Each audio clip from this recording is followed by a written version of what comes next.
Hello and welcome to Good Morning Europe. It's Tuesday, the 15th of March. I'm Andrea Bolitho, and these are your top stories this hour. Heavy shelling in Mariupol continues after several days of failed humanitarian evacuation attempts. In Kyiv, residential areas are bombed despite ongoing diplomatic talks with Russia.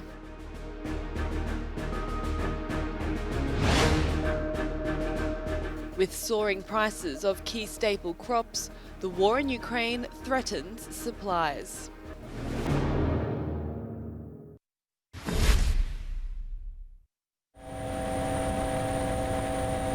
A convoy of 160 civilian cars has at last managed to leave the devastated city of Mariupol along a designated humanitarian route.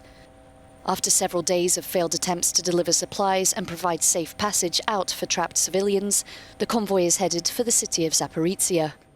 Ukraine's military has since claimed to have repelled a Russian attempt to control the strategic port.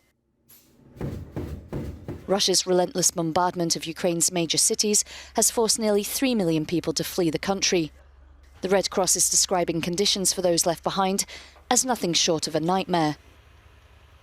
But despite the shelling, the Pentagon claims the Russian invasion is still not going to plan. What are you taking this as? Is this... It doesn't change, I think, our general understanding that they continue to be frustrated by a very stiff Ukrainian resistance, and they are not making the kind of progress on the ground that we believe they thought they would be making by this point. In the Russian-backed self-proclaimed Donetsk People's Republic, officials have reported that at least 20 people were killed and 26 injured after a Ukrainian tactical ballistic missile Tochka hit the central city of Donetsk. Officials there claim the missile was equipped with cluster bombs. A Russian defense spokesperson vowed to destroy Ukraine's missile-building facilities in retaliation for the firing, of which Ukraine denies. And in Russia, an editor at state-run Channel 1 interrupted a broadcast by shouting "No to war" and holding a sign that read, "Don't believe the propaganda. They are lying to you here." Maria Ovsyannikova, who had pre-recorded a message before her protest, has since been arrested.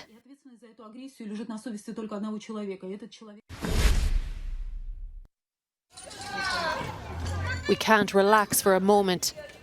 These are the words of Ukrainian President Volodymyr Zelenskyy in one of his daily messages to the Ukrainian people. After accusing Russia of preparing for decades to destroy neighbouring countries, Zelenskyy has promised a new beginning. Russian troops continue to destroy our infrastructure, continue to destroy our cities. Kyiv region, Chernihiv region, Sumy region, Kharkiv, the south, Donbass. But know that we will rebuild everything. We will restore everything. Every street in every city, every house, every apartment of every Ukrainian. After the war, I'm sure we will be able to do it quickly. We will direct all our efforts to do this, all with the help of the world. We are already accumulating funds so that Ukraine can live on. Meanwhile, in a difficult visit to Moscow, the Qatari foreign minister asked that his Russian counterpart give priority to the voice of wisdom and avoid intensifying the military intervention in Ukraine. We value the attention that the Qatari authorities and personally Emir Tamim, the ruler of Qatar, is paying attention to the current situation. We value the fact that Qatar wants and tries to use its opportunities to help reach agreements to those questions that are on today's agenda, taking into consideration pan-European security, including the security of Ukraine and the security of Russia. The Vatican has also offered to mediate with the Russian foreign minister, but has not yet received a reply. Talks on war and a possible ceasefire between the two sides have been suspended for the day, but will resume on Tuesday.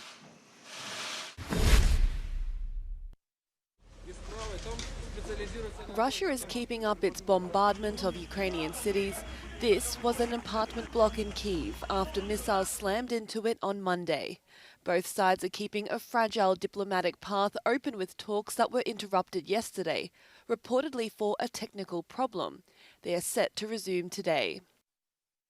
While Washington supports Ukraine's participation in talks with Russia, the Biden administration says it needs to be convinced of President Putin's sincerity and that he would need to show signs of de-escalation in order to demonstrate good faith. The US is seeking reassurances from China that it won't offer financial and military assistance to Moscow. Officials met in Rome on the subject, with Beijing accusing Washington of spreading disinformation and Russia denying it has asked for help. This as Ukraine demands Russia is immediately expelled from the Council of Europe.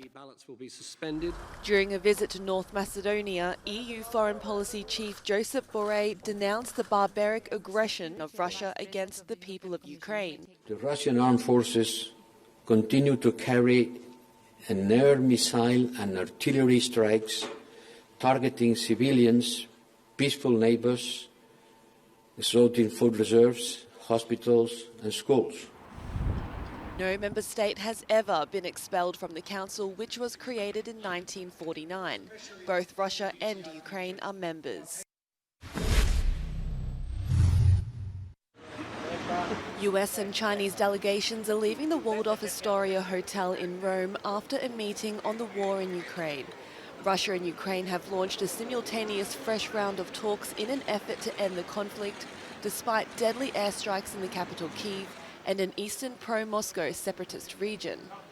The meeting, as announced by the White House, was to discuss the impact of Russia's war against Ukraine on both regional and global security. Now, Beijing has so far maintained a neutral stand in the conflict. The Biden administration clearly doesn't want China to take Moscow's side. That's why it took this opportunity to tell China face to face. The meeting took place at a very crucial time in the conflict, following Russia's attack on a major military base very close to the border with Poland and very close to the alliance border, but also following reports suggesting that Moscow had requested military assistance to China, claims that were later dismissed both by China and Moscow. Sullivan also, ahead of the meeting, warned China of consequences if Beijing offered its support to Russia.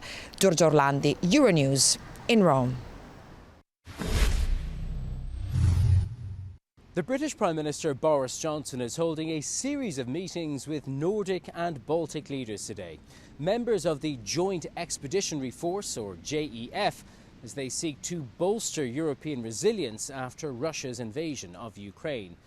The JEF is a Northern European security coalition which includes the UK, along with Denmark, Finland, Sweden, Norway and Latvia, among others. Although it began as a defence-focused group, Johnson has said he's been impressed by the common approach and values of its members. They intend not just to discuss the immediate crisis in Ukraine, but also long-term energy security. The Prime Minister hosted the leaders for dinner at his country residence, Chequers, last night, and today their talks will continue here in London. Downing Street says that JEF members, some of whom share a border with Russia, face a unique set of threats. Ahead of the meeting, Johnson says that European security had been shaken by Russia's attack on its neighbour and that the UK and its partners would take action to ensure they emerge stronger and more united than before. The meeting also reflects Britain's efforts to reposition itself as a geopolitical leader in Europe now that it's no longer part of the European Union. Ty-Gen Wright, Euronews in London.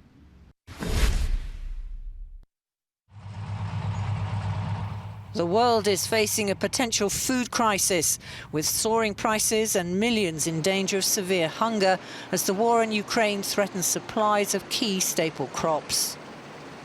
The prospect that the Black Sea grain trade will be permanently affected, or that entire regions may not be cultivated, is fueling speculation, given that the Russian and Ukrainian plains account for 7% of world production, but 24% of grain exports. It's a two-pronged problem.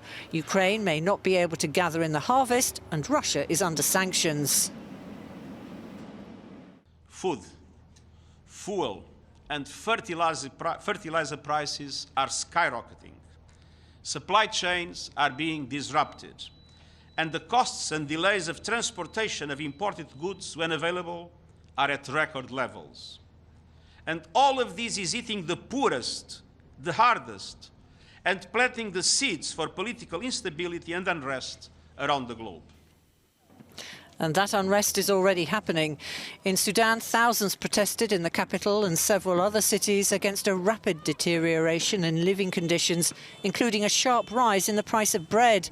On Sunday, the main food staple for most Sudanese rose by more than 40%. Still to come later in Good Morning Europe, follow the latest developments in Ukraine. Stay with us or check out our website, that's euronews.com.